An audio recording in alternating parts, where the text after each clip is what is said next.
বহরমপুরে আসতে হলো, কারণ বেলডাঙ্গায় যাব, বেলডাঙ্গায় প্রোগ্রাম। বেশ কিছুদিন ধরে বেলডাঙ্গা যাওয়ার কথা। আপনারা জানেন গত লোকসভা নির্বাচনের প্রাক মুহূর্তে ওখানে সাম্প্রদায়িক উত্তেজনা তৈরি করা হয়, অনেক মানুষ ক্ষতিগ্রস্ত হয়।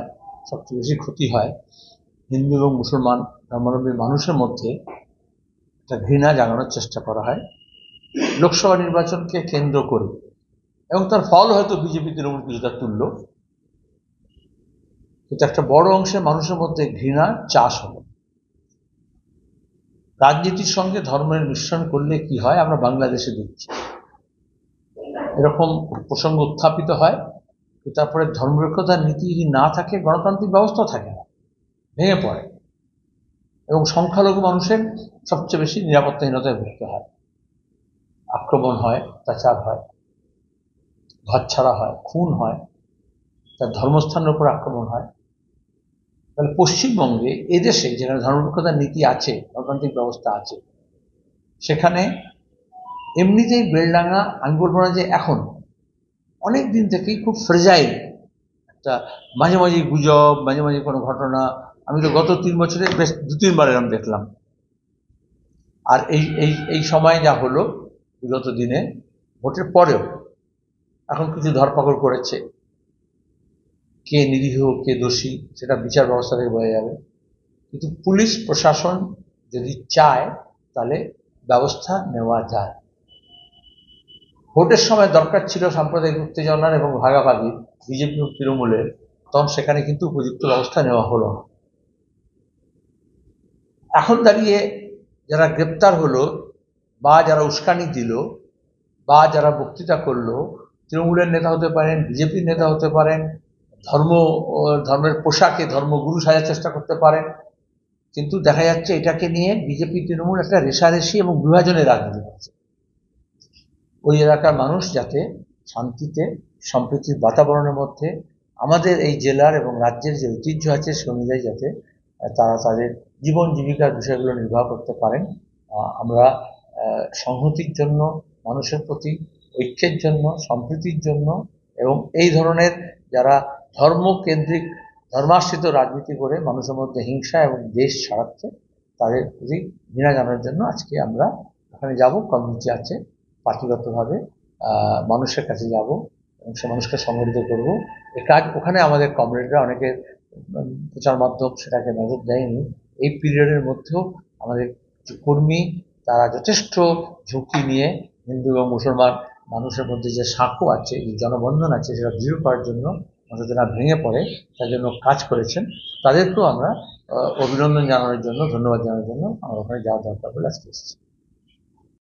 প্রত্যেকটা অপরাধে দেখবে বিজেপি তৃণমূলকে গাল দিচ্ছে, তৃণমূল বিজেপি গাল দিচ্ছে, অথচ ওপরে অপরাধীরা দুজনকেই পয়সা দিচ্ছে। আমি প্রকাশ্যে বলছি। আর এই জন্য গরু পাচারের কাণ্ডে দেখা গেল যেই ধরলে শাস্তি পাবে, বিষয়টা অনেক দূর পর্যন্ত যাবে, বিজেপি নেতা তৃণমূল নেতা উভয়ের কাছে যাবে, তখন দাঁড়িয়ে তাকে আর ছেড়ে দেওয়া হয় যাবে। আমরা আরজিকর কাণ্ডে দেখছি কে কাকে ঢোকাচ্ছে আর কে কাকে বার করছে। অপরাধ যখন জেলের মধ্যে ঢোকাচ্ছে, ইডি সিবিআই তখন বলছে উপরতলার নির্দেশ আছে, সে বাইরে বেরিয়ে চলে আসছে। আর এরকম উনি একজন এমপি, তাহলে সাহস থাকলে পার্লামেন্টে দাঁড়িয়ে বলুন, উনি হোম মিনিস্টারের নামে বলুন, মিডিয়াকে বলে কি হবে। আর বর্ডার ম্যানেজমেন্ট হচ্ছে, মুর্শিদাবাদ জেলা তার বিশাল সীমানা আছে, বর্ডার ম্যানেজমেন্ট হচ্ছে জেলার এসপি, ডিএম এবং বিএসএফ এর অফিসার সব মিলে মাসে মাসে বৈঠক করার কথা, যে ঠিক মতো বর্ডার ম্যানেজমেন্ট হচ্ছে কিনা। তাহলে যদি উনি বলেন বিএসএফ ঢুকিয়েছেন, আমি বলবো তাহলে রাজ্যেরও তার মধ্যে ভূমিকা আছে, কারণ বর্ডার ম্যানেজমেন্টে রাজ্য এবং কেন্দ্র সরকারের প্রতিনিধিরা মিলে চালায়। সবাইকে ইংরেজি শুভ নববর্ষের শুভেচ্ছা জানাই। আপনারা ইতিমধ্যেই জেনেছেন যে আমাদের সম্মেলন প্রক্রিয়া চলছে। ইতিমধ্যেই আমরা আমাদের জেলায় 47টা এরিয়া কমিটির সম্মেলন শেষ করেছি। তার আগে শাখাগুলির সম্মেলন হয়েছে। আগামী 25-26 জানুয়ারি মুর্শিদাবাদ জেলার 24তম সম্মেলন অনুষ্ঠিত হচ্ছে। এবারে বুদ্ধদেব ভট্টাচার্য নগর নামকরণ করা হয়েছে রঘুনাথগঞ্জ, এবং আমাদের দুই প্রয়াত নেতা আমাদের জেলার কমরেড শেখর সাহা এবং জোহাকালী মঞ্চ রবীন্দ্র ভবন রঘুনাথগঞ্জে, সেখানেই সম্মেলন অনুষ্ঠিত হবে। এই সম্মেলনে প্রায় 5 শতাধিক প্রতিনিধি, তারা বিভিন্ন জেলার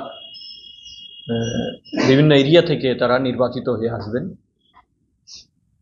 বিগত 3 বছরে আমরা যা এই জেলায় রাজনৈতিক সাংগঠনিক কাজকর্ম, নির্বাচনী পরিচালনা ইত্যাদি যা করেছি, সেগুলো নিশ্চিতভাবে আলোচনা হবে এবং আমাদের আগামী 3 বছর আমাদের পার্টি পরিচালনা করবার জন্য নেতা নির্বাচিত হবে, জেলার নেতা নির্বাচিত হবে। এটাই হচ্ছে প্রসেস সম্মেলনের মধ্যে দিয়ে। আমরা তো আজকে যে সভা আছে বেলডাঙ্গাতে, সাম্প্রদায়িকতা বিরোধী সভা। বেলডাঙ্গায় যে ঘটনা ঘটছে, এরকম তৃণমূল এবং বিজেপি তারা আমাদের মুর্শিদাবাদ জেলায় যে বাইনারির রাজনীতি করতে চাইছে, মেরুকরণের রাজনীতি, এবং মুর্শিদাবাদ জেলার যাতে শান্তি সম্প্রীতি বজায় থাকে, সেই বিষয়টা নিয়েও আমরা আমাদের সম্মেলনে আমরা আলোচনা করব এবং বিভিন্ন জায়গায় আমরা আলোচনা করছি। পরিবেশকে, যারা এই শান্ত পরিবেশকে নষ্ট করতে চাইছে, তাদের যাতে না করতে পারে, সাধারণ মানুষকে রুটি রুজি নিয়ে যে সমস্যা, সেই সমস্যাগুলো যাতে সামনে না নিয়ে এসে ধর্ম করে এই রাজনীতিটাকে করতে চাইছে। কেউ বাবরি মসজিদের কথা বলছে, কেউ রাম মন্দিরের কথা বলছে। আসলে লুটে খাওয়ার জন্যেই স্বার্থন্বেষী একটা শক্তি, যারা প্রতিক্রিয়ার শক্তি, যারা মৌলবাদী শক্তি, সবসময় মানুষের মধ্যে বিভেদটা তৈরি করতে চায়। ফলে এই সম্মেলন আমরা আগামী দিনে সেই সব বিষয়গুলো নিয়ে আলোচনা করব। আর আমাদের সম্মেলন উপলক্ষে জানেন যে একটা লোগো আমরা তৈরি করি, সেই লোগো আমাদের আনুষ্ঠানিকভাবে আপনাদের এখানেই আমরা প্রকাশ করব। আমাদের রাজ্য সম্পাদক কমরেড মোহাম্মদ সেলিম আছেন উপস্থিত, আমাদের পার্টির রাজ্য কমিটির সদস্য কমরেড সোমনাথ সিংহ তিনিও আছেন।